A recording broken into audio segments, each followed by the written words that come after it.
Hello guys, welcome to my YouTube channel. Ngayon guys ay ituturo ko sa inyo kung paano mag-upload ng tamang video sa YouTube channel para dumami ang ating mga views sa ating YouTube channel. Kaya ngayon, bago nyo panoorin to, kung bago ka sa aking YouTube channel ay paki-hit and like and subscribe and hit the bell button para updated kayo sa mga video na aking i-upload. Tara guys, turo ko sa inyo. Hello guys, at andito na nga tayo. Ginamit ko muna yung isa kong cellphone. At dito sa isa kong cellphone ay may pinakamatagal na akong dating YouTube. Ito yung YouTube ko. At syempre, nag-download din ako ng YouTube Studio para ituro ko nga sa inyo kung paano mag-upload ng mga video. Ito, syempre, pupunta tayo dito sa YouTube Studio. Tapos, itong channel ko na to, napakatagal na, kaya medyo wala na yan. Kaya dito, pupunta tayo sa itong plus na to. Ayan, medyo malabo. Yang plus na yan,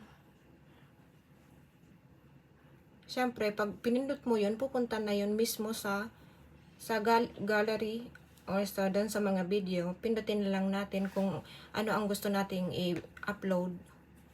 Ayan, kunyari, ayan. Tapos, ilalagay natin ang title. Ilalagay natin ang title. Pagkalagay natin ang title, titingnan natin kung naka-public ba. Naka-public.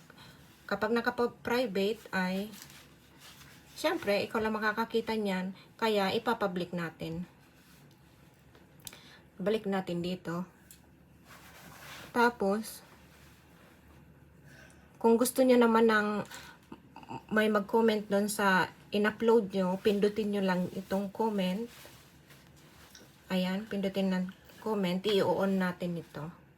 I-on, ganyan. Tapos, balik tayo. Tapos, pwede na natin i-upload ang video natin. Tapos, dito naman sa, balik tayo dito.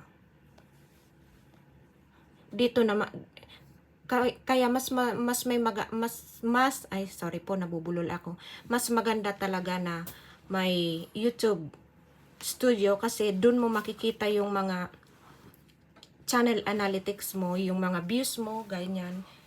Ito, wag nyo na lang yung pansinin kasi wala na yan, matagal na yan. Yung mga views, yung mga watch time, hours nyo. Tapos, pag pinindot mo yung views, ayan, yan lalabas.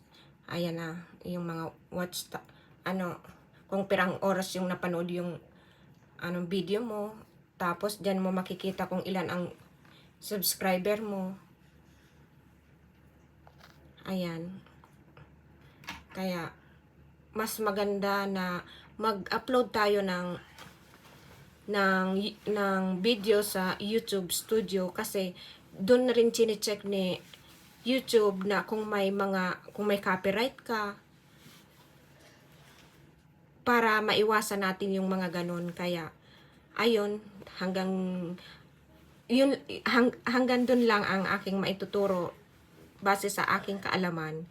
Kaya, thank you guys for watching.